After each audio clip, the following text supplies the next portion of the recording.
नन्हा इब्राहिम और जादुई सुबह। नन्हा इब्राहिम रोज सुबह उठते ही रोने लगता था। अम्मी, मैं स्कूल नहीं जाऊंगा, बहुत बोर होता है।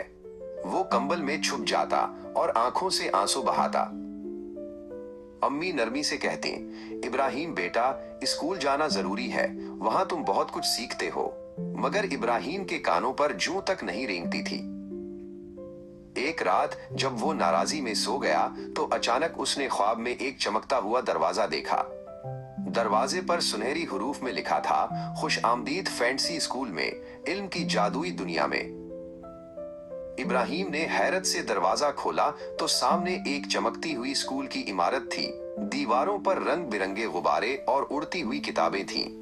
क्लासरूम में बोलते हुए कलम, हंसती हुई कापियां और गीत गाती किताबें थीं।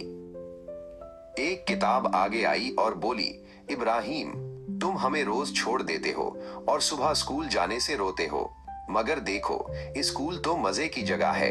हम तुम्हें इल्म का जादू सिखाते हैं जो तुम्हें रोशन और कामयाब बनाता है।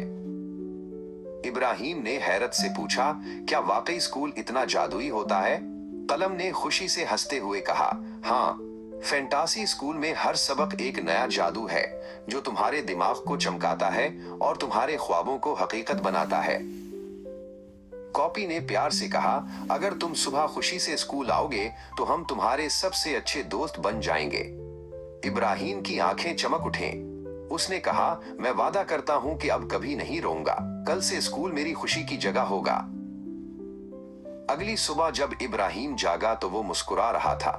अम्मी हैरान होकर बोले, वाह बेटा, आज तो तुम खुश लग रहे हो। इब्राहिम ने चमकती आंखों से कहा, अम्मी, आज मैं अपने जादुई स्कूल जा रहा हूँ, जहाँ मेरे दोस्त किताब, कलम और कॉपी मेरा इंतजार कर रहे हैं। अम्मी ने प्यार से गले लगाया।